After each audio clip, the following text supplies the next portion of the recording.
নামাজ পড়ে না। খোদার 365 দিন, একটা বছরে কোনো দিন যে ছেলেটা ফজরের নামাজ পড়লা না, তুমি কোন মার ঘরে জন্ম নিলা?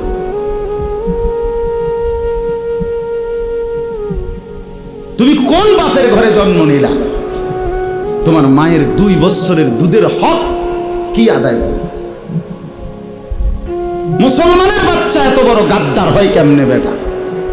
এত বড় নাফরমান, এত বড় হাইওয়ান, এত বড় চতুষ্পদ জানোয়ার মুসলমানের ঘরে হয় কেমনে বেটা?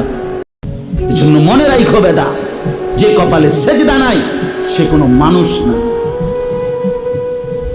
যে সেজদা দেয় না সে মানুষ নয়, মানুষ নয়, জানোয়ার। সে জানোয়ার, হাইওয়ান, এটা চতুষ্পদ জন্তু, এটা জানোয়ার, এটা তো মানুষ না। যে কপাল সেজদা দেয় না। কেন আসলি বেটা তুই পৃথিবীতে বেটা?